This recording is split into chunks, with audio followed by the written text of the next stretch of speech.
Gati. Të nderuar të pranishëm, i nderuar akademik profesor Jani Thomaj, i nderuar akademik profesor Vasil Tolle, nënkryetari i Akademisë së Shkencave, më lejoni të çel veprimtarim për paraqitjen e 3 botimeve nga Instituti i Gjykatësisë dhe Letërsisë i përzgjedhur nga Këshilli Shkencor.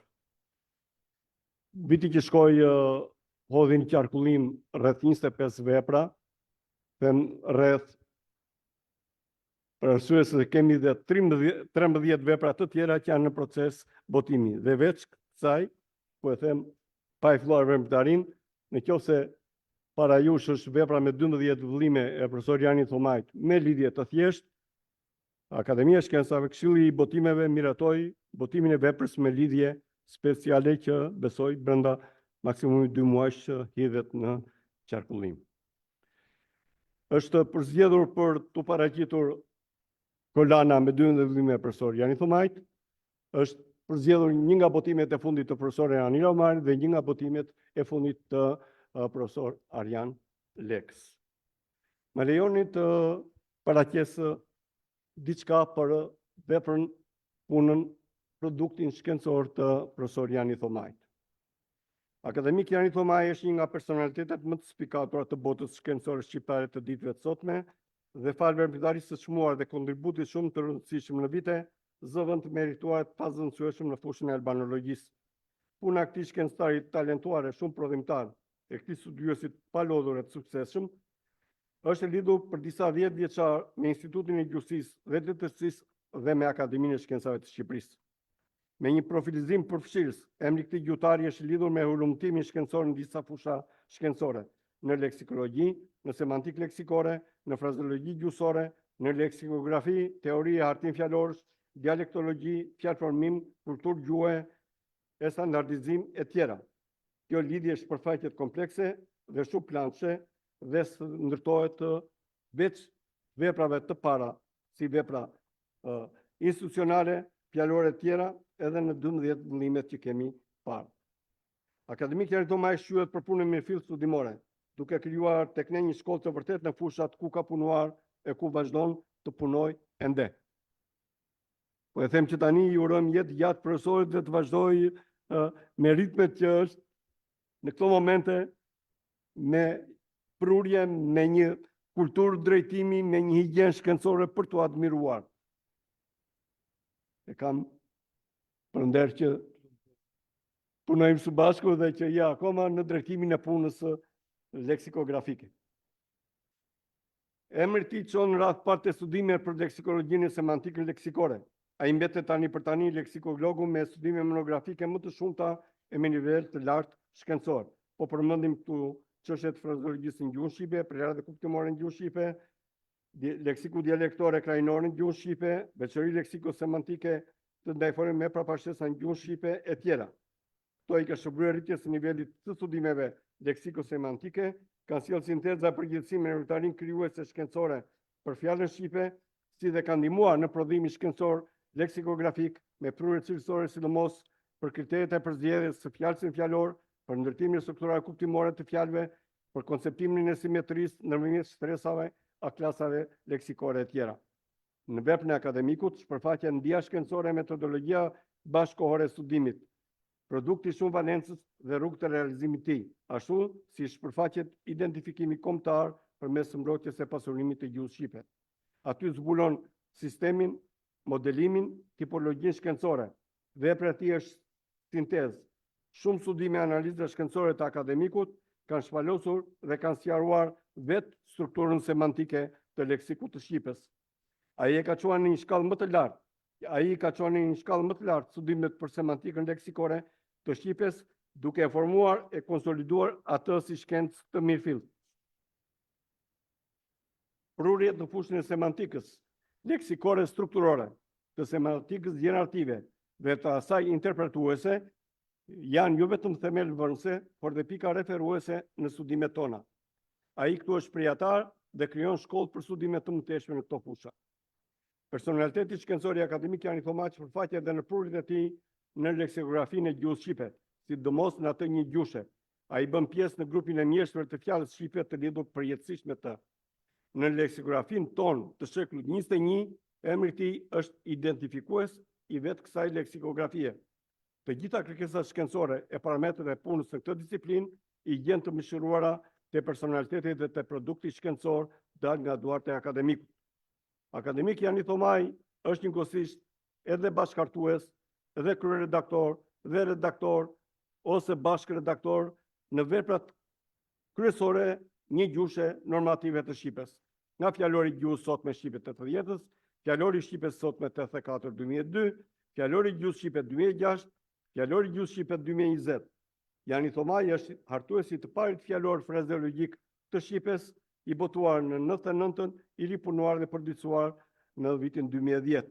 Ai është bashkëhartues e kryeredaktor i fjalorit frazeologjik ballkanik 5 gjuhësh, si dhe është bashkëhartues e kryeredaktor i fjalorit sinonimik të gjuhës Shqipe, i fjalorit për pastërtinë e gjuhës Shqipe e tjera. Akademik Jani Thomaj ka qenë drejtues i projekteve kombëtare. Platformat përgatitura prej tij për disa prej fjalorëve janë shkencërisht në nivelit lartë. Ato mëshirojnë vazhdimsinë e punës së të provojës së krijuar, si dhe një shkallë të re sasiore cilësore në hartimin e fjalorëve shpjegues. Ai është nismëtar e hartues i projektit për hartimin e veprës më të madhe leksikografike të Shqipës bashkëkohore, të fjalorit të madh të gjuhës Shqipe, fillimisht i konceptuar me 100.000 zëra leksikografik.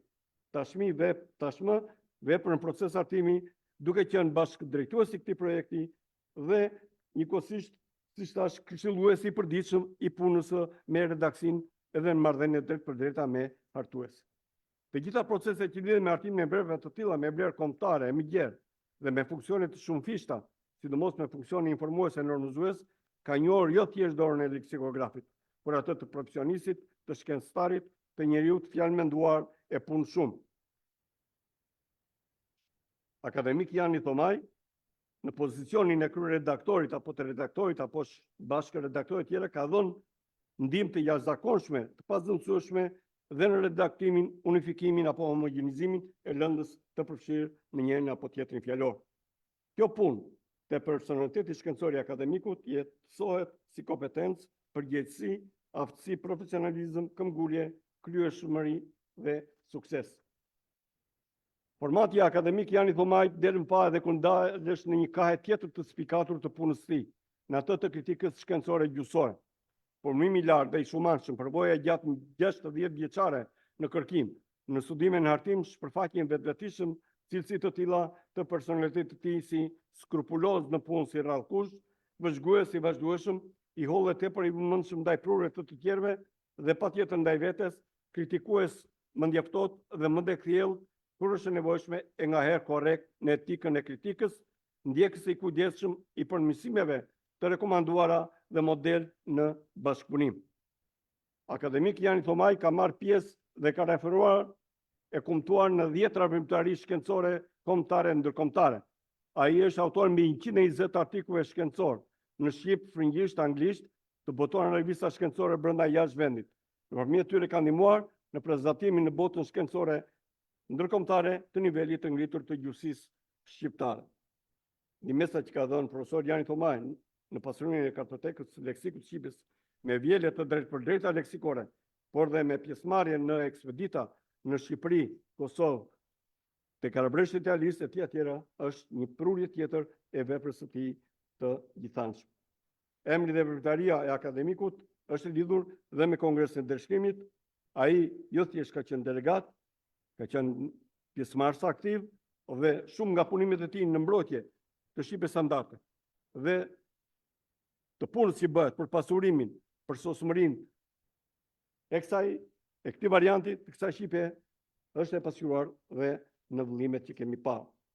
Me këtë kontribut të shquar është dhe një mes ati në artikull shkencor në revista të tilla prestigjioze si Studime Filologjike, Gjurmime Albanologjike, Gjuha Jon, Studio Albanika apo Gjuha Shqipe në Kosovë e tjera.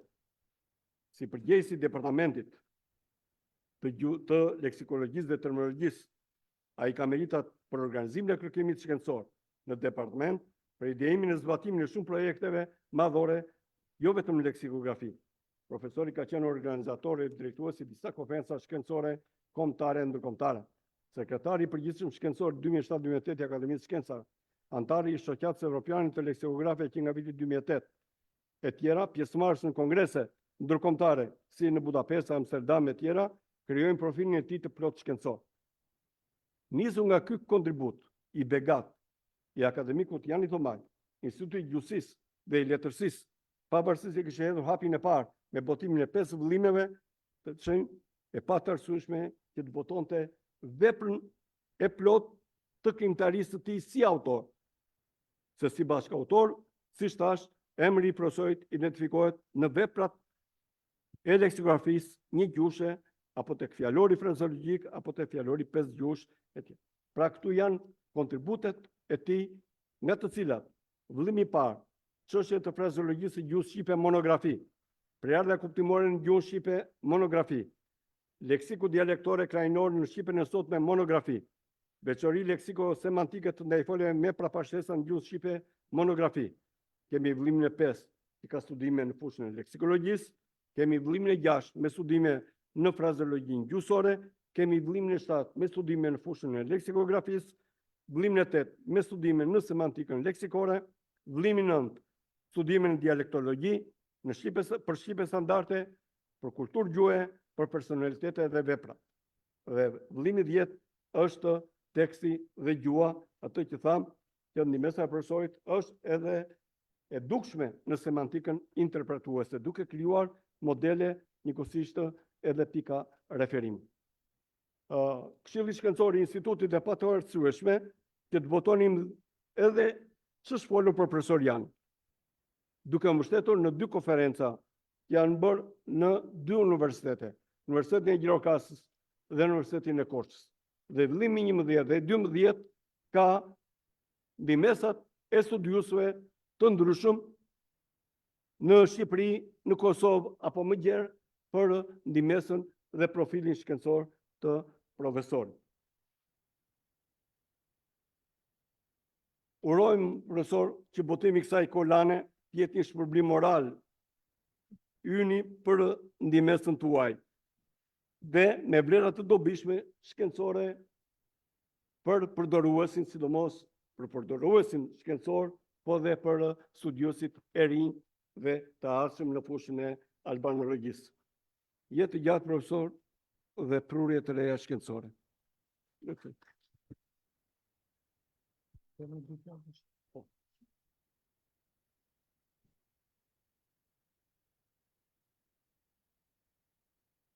Nuk do të flas gjatë sa foli Valteri.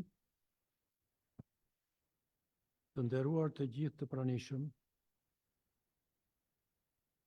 botimi i studimeve të mia gjuhësore në këtë kolan dhe përurimi i tyre sot këtu janë vërtet një dhuratë e çmuar dhe e bukur në këtë periudhë të jetës sime. Një vlerësim që më nderon e më mbush me gëzim.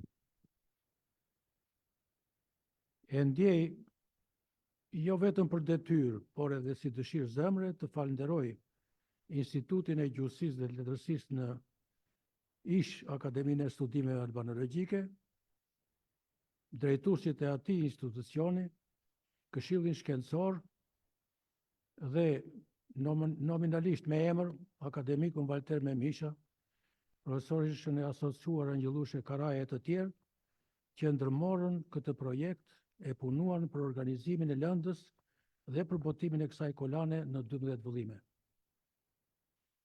Po ashtu falenderoj Akademinë e Shkencave dhe Komisionin Organizues të Veprimtarive për panajirin e 3 mbarkombëtar të botimeve akademike e shkencore, që kjo kolan u përfshi në program për përurim para këtij auditori. Falenderoj veçantë akademik Valter Memisha për paraqitjen që i bëri këtu kësaj kolane. Ju falenderoj ju të gjithë që më nderuat me praninë tuaj në këtë përurim. Reformimi më i fundit i Akademisë së Shkencave, që bashkoi dhe kompaktësoi forcat shkencore sipas fushave të studimeve albanologjike, Pa dyshim do të rritë energjinë krijuese shkencore në këto fusha. Besoj dhe uroj të kemi më tej prodhim shkencor, më të pasur e më cilësor, si dhe botime më të shumta e për urimet të tyre të pandërprera. Paraprakisht, me këtë rast dëshiroj të uroj edhe profesoresh Anila Omarin dhe profesor Arjan Lekën, që u bëm bashkë kolegë në përurimin e sotëm. Veç jemi kolegë në gjithë punën tonë shkencore. Ju falenderoj edhe një herë për zëmësisht duke i uruar secilit shëndet dhe suksese. Ju faleminderit. Faleminderit profesor. Për arsye se ka qenë drejtori i institutit ku janë bërë këto vepra, do ishte ai në këtë pozicion për të drejtuar panelin. Pra është puna juaj si drejtuesi i Këshillit Shkencor dhe puna e gjithë Këshillit Shkencor për të paraqitur, siç thash, 25 edhe 13, i thon 38 vepra për 2 vjet e gjysmë. Një punë e jashtëzakonshme e gjithë kolegëve të Institutit të Gjuhësisë dhe Letërsisë. Tani më lejoni për të paraqitur veprën e profesore Anila Omarit, studime rreth shqipes së vjetër të shekullit 16-18, jap fjalën profesore Mimoza Kores, duke uruar edhe duke falenduar njëkohësisht për bashkëpunimin e ngahershëm të saj, edhe pse punon pranë Fakultetit të Historisë dhe Filologjisë. Faleminderit profesore, fjalë për ju. Kontribute të vyera, veçanërisht për ne që jemi të kësaj fushe, po dhe të zotit Arjan. Vëllimi që na paraqet studiuese Anila Omari, studime rreth shqipes së vjetër shekulli 15-18, është një përmbledhje e një pjesë të punës shkencore shumë vjeçare të saj. Anila Omari, në fushën e historisë së gjuhës shqipe dhe të filologjisë së teksteve të vjetra, ka spikatur si studiuese serioze me prurje të veçanta e të vyera. Kjo ka ardhur si rezultati i përgatitjes shkencore të lartë të saj, njohjes së disa gjuhëve të huaja, i durimit të admirueshëm, i qëmtimit të imtë shtrues të literaturës së shembujve. Ky vëllim vjen pas botimit të disa veprave të tjera të saj në këtë lëmi të dijes gjuhësore, të cilat janë pritur me interes nga bota shkencore, dhe është vijim i cilësisë së lartë që ka karakterizuar të gjitha punimet filologjike të saj, duke ndjekur parimet metodologjike dhe parametrat shkencor bashkëkohor të kësaj disipline. Në këtë vëllim janë përfshirë studime ndërvite të autores për gjuhën e teksteve të vjetra të dëshmuar qysh prej shekullit të 15, të cilën autoria e ka cilësuar shqipja e vjetër. Jo të gjithë gjuhëtarët, në mënyrë të veçantë studiues shqiptar, pajtohen me termin shqipe e vjetër. Në periodizimin që është bërë historisë së gjuhës sonë, shqipen e shekujve 15-17, ata e kanë emërtuar shqipe e re. Anila Omari e quan shqipe e vjetër sepse është shqipja e dokumenteve më të hershme të shkruara, një fazë gjuhësore që jemi në gjendje ta njohim e ta studiojmë. Ky emërtim, i cili tashmë është në përdorim edhe tek albanologjia perëndimore, gjen analogji edhe në emërtime të ngjashme në gjuhë të tjera, si Old English, Italiano Antico, dhe për arsye studimi duket se është termi i përshtatshëm në krahasim me gjuhën moderne të teksteve të sotme. Në artikujt e paraqitur në këtë vëllim, gjuha e teksteve të vjetra është parë në mënyrë të thelluar në të gjitha nën sistemet e gjuhës, fonetik, gramatik, sintaks e shqipes së vjetër. Po kështu ajo është studiuar mbi një bazë të gjerë, duke përfshirë si tekstet e arealit të veriut, ashtu dhe ato të Shqipërisë së Mesme e të Jugut, duke bërë që shqipja e kësaj periudhe të na vijë në këtë vëllim me të gjitha tiparet e saj. Përgjithsisht, për etapat historike që ka përshkruar populli ynë, nuk kanë munguar studimet për historianëve, por se cila ka qenë gjuha me të cilën është shkruar, apo në çfarë thana është përdorur gjuha shqipe në to, nuk ka studime të mirëfillta. Kjo ka ardhur nga fakti se këta shekuj janë errësirë për shkak të mungesës së dokumentacionit shkrimor. Anila Omari ka hedhur dritë në këtë periudhë, mbështetur në dokumente, nga të cilat mund të nxirren përfundime për situatën lingvistike të Principatës së Arbërit në periudhën e mesjetës, në fund të shekullit të 12 me në qendër Krujen, në punimin Gjendja gjuhësore në kohën e Shtetit të Arbërit. Mbi shkrimet në gurët miljar, flasim për ndikimin e dy kulturave, dy feve dhe dy gjuhëve, latinishtes e greqishtes, gjuhë me prestigj kulturor, mbi zotërimit të cilave ishte i mbështetur dhe politikisht. Në këtë periudhë, kjo zonë herë ishte në ndikimin dhe dominimin romak, herë greke bizantik, duke kujtuar vijën imagjinare i Reçek. Autoria sjell shembuj se Principata e Arbrit zhvillonte aktivitet administrativ dhe në korrespondencën e vet përdorte gjuhën latine. Dokumenti i vetëm i gjetur nga autoria që na i bën me dije ai veprimtarisë së Principatës së Arbrit është marrëveshja e tregtare e Dimitrit me Republikën e Raguzës. Dokumenti është latinisht dhe i përket vitit 1210. Pavarësisht përdorimit të latinishtes si lingua franca, ndikimi i greqishtes bizantine vazhdoi deri në pushtimin turk. Elita e kohës vren autoria në këtë principat përdori si gjuhë shkrimi latinishten dhe greqishten, më vonë edhe slavishten, kurse populli, madje edhe prelatët e kishave përkatëse, në komunikim të drejt për drejt me popullin përdorën shqipen. Kjo të kujton fjalët e Baldacit, i cili thoshte se asnjë popull tjetër në Europë nuk ka qenë më i qëndrueshëm se ata, pra e ka fjalën për shqiptarët, ndaj përpjekjeve për asimilim prej dy popujve fqinj dhe asimilues të rendit të parë si ai romak dhe ai grek.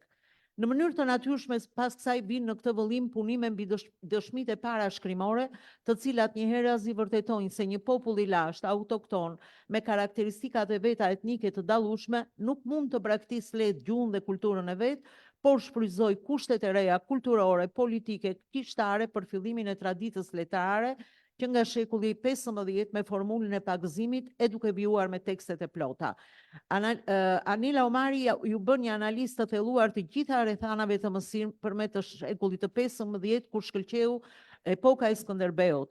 Për autoren kjo nuk është vetëm epoka e luftrave legjendare kundër pushtimit turk, por është njëkohësisht epoka ku lindën shkëndijat e para të fillimit të shkrimit të gjuhës shqipe. Nëse ishte kjo një koincidencë e rastit apo një moment historik, ta teoretët ta shpjegojnë në punimin Formula e pagëzimit, konteksti historik dhe roli i Skënderbeut. Ajo nuk është ndalur në veçoritë gjuhësore të formulës së pagëzimit, sepse për këtë ka pasur shumë shkrime nga gjuhëtarët tanë, por ka analizuar në mënyrë të detajuar dhe nga një këndvështrim i ri kushtet historike, fetare, kulturore që çuan në shkrimin shqip të saj.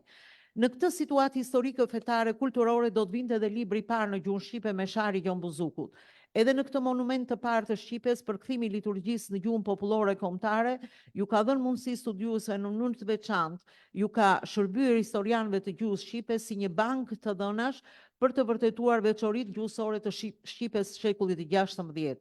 Autoria zgjedh për të trajtuar një dukuri të veçantë drejt shkrimore, me mbështetje dhe në veçori shqiptimore, atë të ndarjes së fjalëve në veprën e parë shqip. Buzuku edhe në këtë aspekt është konsekuent në të gjithë veprën, duke na vërtetuar çka është vënë re edhe më parë nga studiuesit, se gjuha e tij paraqitet me një qëndrueshmëri fonetike e morfologjike. Autoria arrin në përfundimin vetjak se në stadin që ishte shqipja popullore e Buzukut, procesi i kompozimit ose i prejardhjes ishte ende në rrugën e formimit dhe gjymtyrët e njësive sot që janë fjalë të përbëra ndeshishin më si fjalë më vete në kohën e Buzukut. Kjo analizë e Anila Omarit është mbështetur në shembuj të shumë nga Buzuku dhe autorët pas tij dhe na vërteton edhe një herë faktin që gjuha e veprës së Buzukut është dëshmi e një faze në kapërcyell midis dukurive gjuhësore tepër të lashta dhe dukurive të reja që po lindnin në gjuhë. Vëllimi vijon po në fushën e fonetikës e të fonologjisë me një punim të gjerë të plot për veprën e Pjetër Bogdanit, Çeta e profetëve. Ky autor mund të themi se ka gjetur studiuesen e vet të përkushtuar Anila Omarin, e cila një pjesë të mirë të punës së saj shkencore ja ka kushtuar veprës së këtij autori, duke ndriçuar shumë çka ofron shqipja e këtij teksti në shekullin e 17, aq sa mund të themi me bindje se Çeta e profetëve është studiuar në mënyrë të shtërrueshme prej saj. Interpretimi fonologjik i sistemit grafik të kësaj vepre, përqasja dhe rindërtimi i këtij teksti të vjetër me anë të kodit të sotëm alfabetik është bërë në këtë punim objekti punës së autores. Duke qenë njohëse e mirë e karakteristikave të gjuhës së Pjetër Bogdanit, interpretimi që u bën shenjave grafike të përdorur nga ky autor na bën të besojmë se zgjidhjet që jep kjo autore janë ato që na afrojnë më pranë gjendjes reale të gjuhës së Buzukut. Ajo analizon hollësisht, mbështetur në shembuj të pasur, sistemin zanor në mënyrë të veçantë, fonemën e dhe e po kështu edhe dukuritë të hundorësisë. Po kështu në këtë punim, ajo studion edhe veçoritë e sistemit bashkëtingëllor të tij. Disa punime që vijnë pas kësaj në këtë vëllim i përkasin rubrikës që si objekt studimi ka veçoritë gramatikore të shqipes së vjetër. Gjuha shqipe mbar tipare gramatikore qysh nga periudha indo-europiane, por nga ana tjetër ky sistem gramatikor ka pësuar një evolucion të dukshëm, i cili padyshim ndryshimet më të mëdha i ka pësuar në periudhën e erët paraletrare. Omari përpiqet të vërtetoj afritë e hershme të dy dialekteve duke bërë një krahasim të tipareve arkaike të gjuhës së Pjetër Bogdanit me të folmet e jugut në punimit tipare arkaike në gjuhën e Bogdanit, përkime me të folmet e jugut. Të folmet e veçanta ruajnë dhe sot tiparet konservuara, të cilat përbëjnë një burim të rëndësishëm të dhënash për historinë e gjuhës shqipe. Shqipja konsiderohet si një gjuhë inovuese, por jo të dy dialektet ecën njësoj në këtë drejtim. Kuptohet, toskërishtja eci më përpara, megjithatë në të dy dialekte vijnë re tiparet e hershme. Përballë tipareve të tekstit të Bogdanit, autoria ka vendosur tekstin e Lex Matrangës, të folmet shqipe të Greqisë nga materiali i mbledhur prej Reynoldit dhe të folmeve çave që ende ruajnë tiparet konservuara të shqipes arkaike. Veçoritë kryesore në tekstin e Bogdanit dhe në folmet e jugut janë parë në të gjitha nën sistemet e gjuhës. Në sistemin fonetik për shembull është ruajtur togu LK në çamërishte i pa asimiluar si dhe te Bogdani. Ngjashmëri mes dy skajeve gjuhësore të shqipes ka dhe në asimilim me tingujsh RN në R te Bogdani, birë, zjarë, hirë, kurse në të folmet jugore nderë, gomar, bir, madje këtu kjo dukuri vazhdon ende. Tekstet e veriut që nisin me mesharin, duke qenë se vinë nga treva ku shqipja ishte në kontakt me slavishten, pa dyshim që në to gjenden huazime slave, të cilat kanë hyrë në kushte dhe rrethana historike, gjeografike, antropologjike, kulturore e fetare, të cilat përbëjnë sfondin ku zhvillua vepra e buzukut. Nga ana tjetër, trevat perëndimore të veriut të vendit ishin me një popullsi të përzier, shqiptare, slave, vllahe, e po të shtohet presioni i shteteve slave që u krijuan dhe ai kishës ortodokse, kuptohet shkalla e trysnisë së slavishtes. Në këto kushte u ndodh edhe krahina e Krajës në perëndim të liçenit të Shkodrës, që është menduar nga gjuhëtarët tanë si vendlindja e buzukut. Gjithsesi, siç vren autoria, mbështetur edhe në studimet e Çabej, baza e veprës së buzukut ishte e qëndrueshme dhe orientuar nga bota latino-romane. Përgjithsisht, studimet për huazime slave në studimet tona gjuhësore nuk është se janë të shumta aq më tepër të jenë fokusuar tek huazime slave në tekstet e vjetra.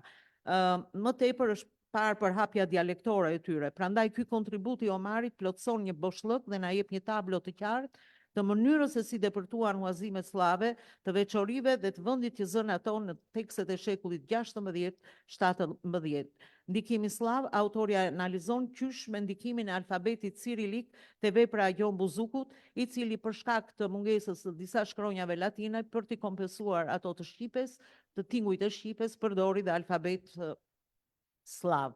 Ajo parashtron të gjitha interpretimet që u kanë bërë shenjave grafike studiues të ndryshëm nga ana tjetër, pra që nga Jokli, Rota, Camaj, Çabej, së fundi Joakim Matzinger, nga ana tjetër autoria ndërhyn edhe në hipotezat që kanë hedhur studiuesit në lidhje me tekstin fetar slav, modelin e cilit mund të ketë parë buzuku.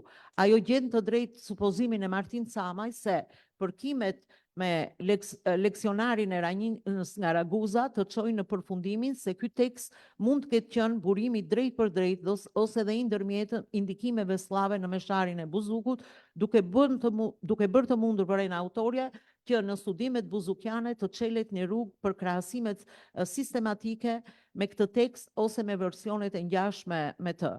Në sythin 2 të këtij punimi, autoria është interesuar për shtrezimin kronologjik të huazimeve slave. Punimi shoqërohet dhe me të dhëna statistikore, çka e bën më interesant dhe më të saktë. Anila Umari me skrupulozitetin e një studiuese që krahas përgjithësimeve, kujdeset dhe për detajet, arrin në përfundimin se slavizmat në autorët e vjetër të ulumtuar deri në momentin e këtij studimi arrin në shifrën 115, duke bërë dhe një klasifikim sipas sferave leksikore. Nuk mund të mos i nënshtroj studimit të saj dhe vepra e botuar së fundmit Diccionario Italiano Albanese e Daleces e 1702-shit, të cilën autoria shqyrton si çështjen e tretë të këtij punimi. Ulumtimi i slavizmave në këtë vepër nuk është qëllim në vetvete e thjesht për të parë se sa huazime slave kanë zënë vend në të, por duke menduar se autori i saj e voli fjalsin nga prej popullit të thjesht, kjo do t'jepte mundësi për të kuptuar se cilat ishin slavizmat që kishin depërtuar në gjuhën popullore të trevave të veriut. Autoria përpiqet të shpjegojë dhe numrin relativisht të madh në fjalorin e slavizmave të Daleçes, një pjesë e mire të cilave nuk dëshmohen më në asnjë tekst fjalor apo kërkime në terren. Sipas saj, këtu ka luajtur rol hartimi i fjalorit gjatë qëndrimit të Daleçes në Kotor, pra në Bregdetin Dalmat, ku shqiptarët e atyre viseve në atë kohë jetonin në një shkallë të përparuar bilinguizmit themi, ndërsa sot janë slavizuar. Në këtë fjalor ajo ka gjetur rreth 130 slavizma. Një këndvështrim dhe objekt tjetër të punës së Anila Omarit përbën pasurimi i leksikut të shqipes së vjetër përmes krijimit fjalëve të reja me brumin e shqipes. Mënyrat dhe mjetet e fjalëformimit që ka përdorur Bogdani dhe autorët e tjerë për krijimin e fjalëve të reja janë shpjelluar në punimin çështje të fjalëkrijimit në veprën e Bogdanit. Autoria është përpjekur të hedhë dritë dhe në shkrimet e Shqipërisë së Mesme, e pikërisht në dorëshkrimin e Elbasanit, ku u krijua një traditë shkrimore. Për fat të ketë, një pjesë e madhe e këtyre dorëshkrimeve kanë humbur. Megjithatë, autoria hedh dritë në kushtet historike që bën të mundur luvrimin e tyre në qëllimin që i vun vetes klerikët atë dhe dashës, të cilët motivin e gjenin te ruajtja e fesë e bashkë me të dhe të trojeve të parëve në kohën e formimit kombit shqiptar. Janë parë dorëshkrimet e Daskal Todrit, të Anonimit Elbasanit, të cilat paraqisnin bashkëpërkimet i paresh si me toskërishtën e vjetër, ashtu dhe me tekstet e veriut, të cilat autoria ilustron me një varg shembujsh.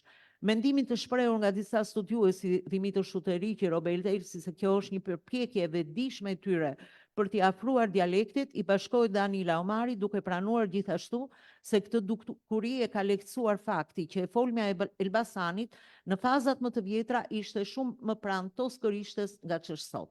Nga skaji më jugor i vendit në këtë vëllim gjenden dy punime që vlerësojnë tiparet e shqipes të Dhjatra e Re 1827, tashmë është karakteristike përvijuar në shumë punime që autorja ndërton kontekstin historik në të cilin u bë përkthimi kësaj vepre fetare. Janë të shumta tiparet arkaike të folmeve të jugut që sjell autoria në këtë artikull, veçanërisht të krajinës Zagorisë, Kurveleshit, Gjirokastrës. Nuk mungojnë dhe krahasimet midis gjuhës që përdor Vangjel Meksi dhe asaj të redaktuesit Grigor Gjirokastriti.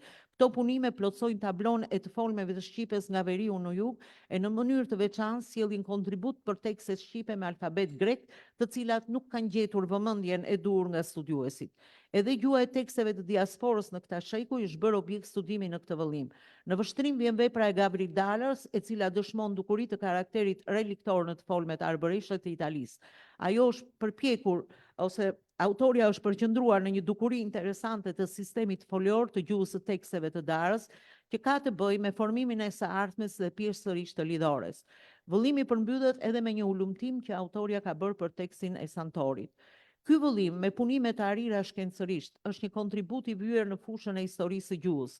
Edhe pse nga ana strukturore përbëhet nga punime të veçanta, ai ka vlerën e një vepre unike dhe unë të thosha një monografi për gjuhën e teksteve të vjetra, me një problematik në qendër shqipen e vjetër të shekullit 16-18. Njëja me shqipen e vjetër ndihmon studiuesit, por dhe intelektualët e interesuar për këtë periudhë, për të çelur derën drejt së kaluarës dhe historisë që gjuhët e sotme moderne nuk mund ta ofrojnë. Leximi i kësaj vepre të jep një ndjesi kulturore të kuptuarit historik e që në thelb ndihmon si të mësojmë në mënyrë efektive nga e kaluara. Faleminderit. Sukses Anila. Faleminderit profesore. Falenderoj profesoresh Mimoza Koren, njëkohësisht kolege dhe mike e hershme imja, për këtë përshkrim të paraqitje të detajuar, të saktë dhe përfshirëse të librit tim dhe shumë vlerësuese.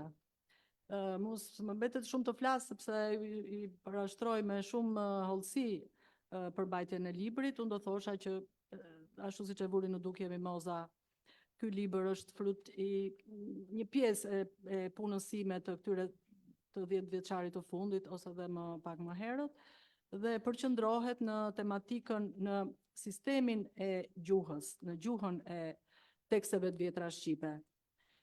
Pra, është një studim, sidomos në tiparet e veçanta që paraqet gjuha e kësaj faze të shqipes, e këtyre shekujve, sidomos shekujve 17, 16 deri 18, në raport me Shqipen e sotme. Do të falenderoja institutin ton, Institutin e Gjuhësisë dhe Akademinë e Studimeve Albanologjike për botimin e këtij vëllimi, promovimin që bëri me rastin e panajirit edhe për zgjedhjen e veprës sime nga drejtoria e institutit,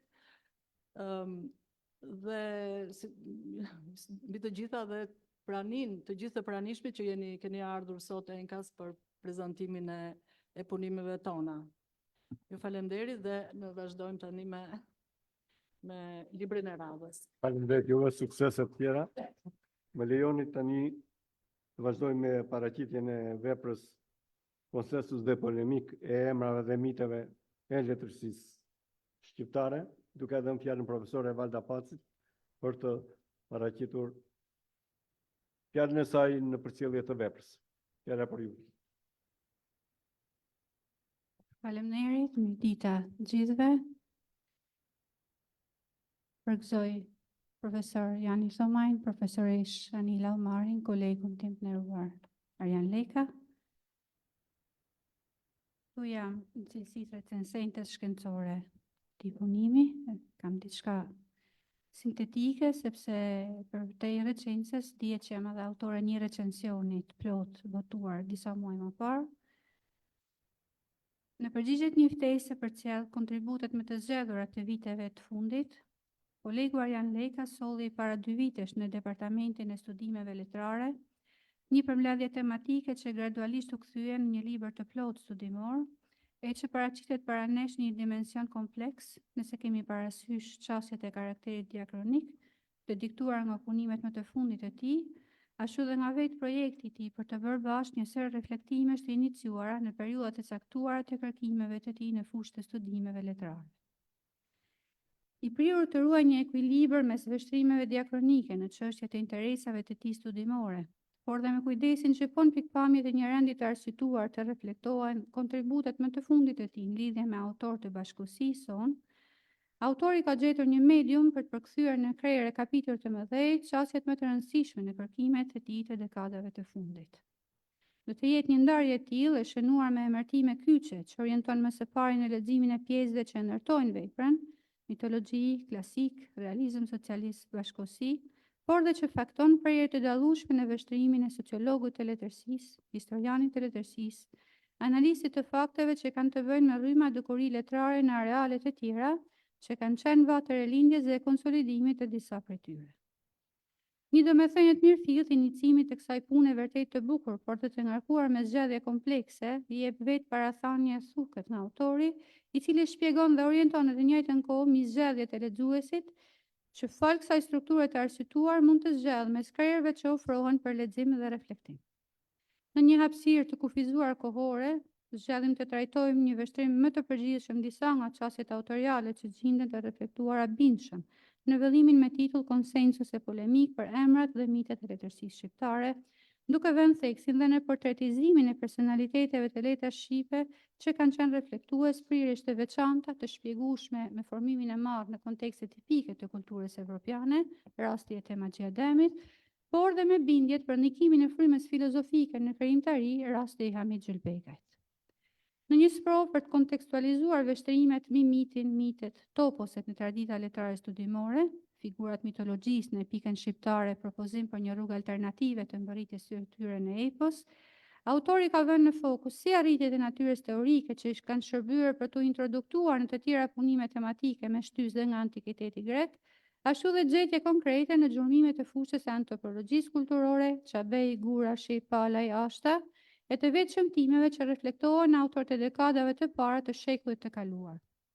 Një pyetje me vend që shtrohet mbi qendësinë e quajtur mitologji në studimet orientuara ndaj antropologjisë kulturore që duhet të gjejë reflektim në rapsot shëtitës, por dhe në autor që kultivojnë letërsi, shtrohet me të drejtë në një prej krerëve hyrës të vëllimit, duke hapur rrugë dhe për të tjera reflektime përfshirë letërsinë popullore dhe forma të tjera shkrimore e letrare.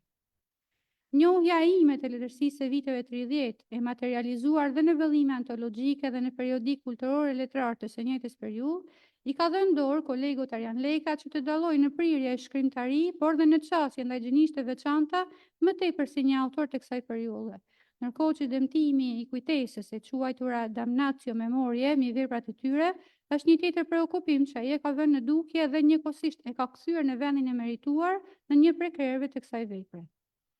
Trajtimi parathanjeve si medium propedeutik në qasjen ndaj vetë vepërzave apo shqipërimeve të Temagjiademit përbën një prej kapitujve më të kujdesuar për Arjan Lekës, fakt që përforcohet dhe nga referimet në vijimësi ndaj ribotimeve më të fundit në format anastatik të tragedive dhe të krijimeve të tjera në vargje në bashkëpunim me pasardhësit e këtij autori. Analizimi teksteve të Gjylbegajt, një prej autorëve të trajtuar më gjerësisht, por dhe përfshirja e modelit të polemikës së kohës mes intelektualëve që përfaqësojnë shkolla, bindje dhe orientime jo të njëjta, mbetet një linjë e thelluar në nivelin e duhur nëse bëhet fjalë të konsiderojmë shkallën e parafrimit të vetë studiuesit me këtë autor, ide për të përfshirë dhe në historinë e letërsisë së shkruar shqipe, por dhe në enciklopedinë shqiptare, bashkë me specifikimin për përkatësinë në një prozë natyrës filozofike me nota mistike në të njëjtën kohë. Në të vërtetë, në rast të autorëve që pikërisht në këtë vështrim janë mënjanuar nga manuale dhe tekste të një formati të paracaktuar institucional për arsye që janë trajtuar dhe në vëllimin studimor me disa kontribues nga departamenti ynë po në vitin 2022, por dhe të autorëve të tjerë që dallohen për veçanësinë në elementet të krijimtarisë së tyre, me saktë ndikimeve nga rrymat e zhvillimeve letrare në vizet e tjera të Evropës, rehabilitimi i kujtesës përkatëse mbetet detyrë e historianit të letërsisë dhe studiuesve që përpiqen për të rikthyer në hartën nxehtëse shkrimtare kritik të kësaj letërsie. Fakt që provohet dhe më herët në provat studimore të kolegut Arjan Leka. Një syt të rëndësishëm do ta përbëj trajtesa mbi fabulat e Santorit, në cilën do të spikat qartë një vëmendje kritike ndaj shkallës së njohjes së shkrimtarisë së këtij autori arbëresh në traditën e studimeve tona letrare, në vështrim konsiderues ndërkohë dhe të ndërmendjes së tij në gjurmimet e Kolkamsit, Ziaudin Kodës, Klara Kodrës, të kolegës son Merita Sauku Bruci, përpiluese dhe përgatitëse serioze votimeve filologjike dhe kritike të veprave të tij. Orientimi i vëmendjes në një modeli gjinor të veçantë, siç paraqitet fabula, bën të mundur që jo vetëm të kryhen vëzhgime tekstore mbi variantet e Santorit, por të gjurmohen tekste të mëhershme që shpihen në mënyrë të pashmangshme si në autor që tradita botërore e njeh si themelues të vetë zhanrit, ashtu dhe në vështrime kritike mbi çka Santori sjell prej modeleve paraardhëse duke spikatur dhe vetë për elemente origjinaliteti. Vepra me titull Konsensus e polemik për emrat dhe mitet e letërsisë shqiptare u paraqit për diskutim në Departamentin e Studimeve Letrare në qershor të vitit 2022, ndërkohë që një muaj më vonë ishte tashmë një tërësi kontributesh që gjeten natyrshëm simbiozë prej dorës së vetë autorit, duke reflektuar njëkohësisht orohet e recensentëve, të cilët janë ndier po aq natyrshëm pjesë e proceseve të rileximit dhe të reflektimit të autorit Leka. Ju bashkua këtij diskutimi me prani online me konsideratat e tij të vyera dhe profesor Ardian Kuqyku nga Bukureshti, profesor universitar, një herësh njohës dhe i krijimtarisë letrare të Arjan Lekës.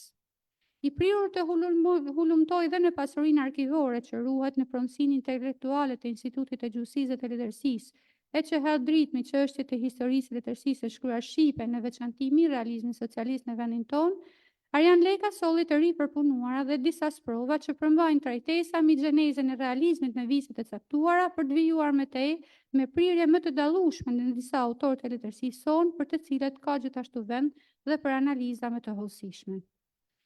Në propozimin për qenë recensente e një pune të tillë, që në vërtetë është një ndërthurje punesh e punimesh, kam pasur një interes të veçantë në lidhje me qasjet e autorit ndaj veprave të Gjershfishtes, e Temagjiademit, Hamit Gjylbegajt, ndërkohë që autorë si Gjevahir Spahiu dhe Luan Starova, si procese të një tjetër perspektive nga ana e tij, janë për të konsideruar me të drejtë pjesë e kapitujve më të mbetësishëm për vetnjohjet e afërta të Arjanit ndaj shkrimtarisë së secilit.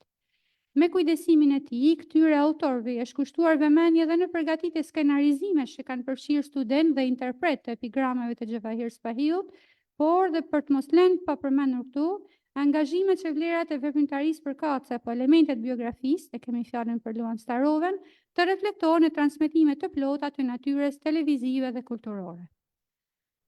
Pothuaj 2 vjet pas realizimit në variant kompjuterik të kësaj vepre, me daljen e dritë të shtypit dhe me ftesën që recensen ta kthejë tashmë në një recension të plotë, që para pak kohësh ka parë dritën e botimit fal kujdesit të profesor Ardian Kyçykut, kam pasur mundësi të dalloj dhe ri reflektime të mëtejme të autorit, të cilat kanë qenë pjesë e një procesi që zuri fill me propozimin e sipërcituar nga ana e Departamentit të Studimeve Letrare. Në përmbyllje i urojmë autorit suksese dhe arritjet mëtejme pas të fryqme në linjat studimore të sipërcituara. Faleminderit. Faleminderit, profesore.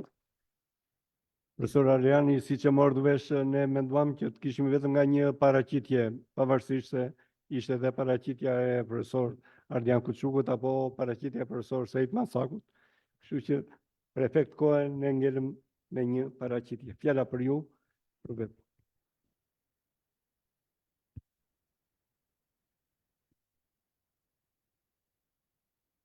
Pas fjalëve të profesoresh Evaldës, pjesa ime mbetet e përqendruar tek mirënjohja, janë disa qerthuj të mirënjohjes, mirënjohje për institutin që përzgjodhi mes shumë botimeve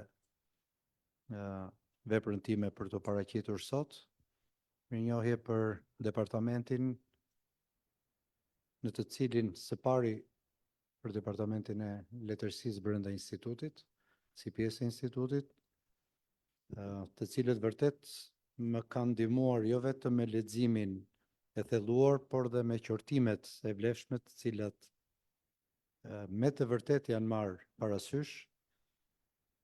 Çmoj vëzhgimet e profesoresh Evaldës në mënyrë të spikatur, qortimet, plotësimet dhe vënien në dispozicion të literaturës nga profesoresh Merital, sidomos lidhur me Santorin nga profesor Tomori, sidomos në lidhjen me një zonë kryesisht ose le të themi pothuajse të vëzhguar, po të pashqyrtuar me meritën që meriton, lidhur me parathëniet e Haxhi Ademit për t'i rivendosur një kontekst teorik më të gjerë, për t'i dhënë vlerën e tyre përballë teorive më të reja letrare, siç janë teoritë e periteksteve, për ato që vetë autori ofron si shpjegim dhe ndërmjetësim për veprën e tij. Janë gjithashtu për t'u çmuar, siç unë kam çmuar vërejtjet e profesor Kyçykut nga Bukureshti, me cilin kemi pasur një dialog të gjerë, sidomos për realizmin socialist, i cili shpesh tek ne mendohet si një dhomë gazi në lexim ku hym për të vdekur, pra për t'u atrofizuar prej helmit, ndërkohë që mua më ka interesuar shqyrtimi estetikës brenda kësaj rryme, vendosja e disa meridianeve dhe paraleleve të asaj që u zhvillua si romantizëm socialist në Shqipëri, shoqëruar me një propozim që unë kam bërë për ta vështruar si pjesë të futurizmit edhe realizmin socialist shqiptar, gjë që mbase ka tingëlluar e re për komunitetin ton shkencor apo lexuesit e lirë, por që nuk janë tezat partikuluara në një mjedis më të gjerë europian ku studiohet letërsia e realizmit socialist. Tematikat kanë qenë shumë të gjera, unë nuk mund t'i përfshit gjitha sepse profesoresh Evalda i preku me hollësi. Çështja e lojës së dyfisht mbi mitet nuk ka të bëjë vetëm me mitologjinë dhe propozimin që unë kam bërë në krye të këtij botimi, se si mund ta trajtojmë mbritjen e elementeve të mitologjisë klasike edhe në realin ton, por ka të bëjë dhe për mitet e mbivlerësuara të emrave bashkohor ose atyre që tashmë i përkasin klasikës në leximet tona. Ju falenderoj përzemërsisht për pjesëmarrjen tuaj, për vëmendjen dhe shpresoj që së shpejti të kemi vepra të tjera nga profesorët tanë të nderuar. Faleminderit. Duke kërkuar ndjes, vëllimi 11 i veprave profesor Janit ka konferencën e gjirokastës dhe të Koshit, kurse vëllimi 12 ka konferencën e zhvilluar nga Instituti Alban Gjeki Prishtinës në vitin 2020 me rastin e 85 vjetorit të profesorit. Dhe në fund gjithmonë mbase kam dobësi, po dua ta pohoj, ju shikoni vepra fizike, po krahas këtyre zotrinjve apo zonjës që ka bërë vepra që kanë dhënë kontribut për ta shkruar, kemi dhe një infrastrukturë për ta përgatitur si libër. Dhe puna që ka bërë një Lushja, si redaktore, si korektore, puna që ka bërë Eriena, po kështu edhe Dorina, e kam këtu Dorinën, për art designin, për veprës, është një punë e padukshme, po që është përcaktuese në sjelljen fizike të veprave para përdoruesit, para lexuesit, para këtij mjedis. Ju falenderoj që të gjithëve, të pranishëm, qoftë Institutit Gjuhësisë dhe Letërsisë, falenderoj profesor Aleksandr Rusakovin që është i pranishëm, falenderoj drejtorin e Institutit Historisë profesor Hamit Kabër, falenderoj profesorin ka ardhur nga Korça, mos e kam gabim, ë?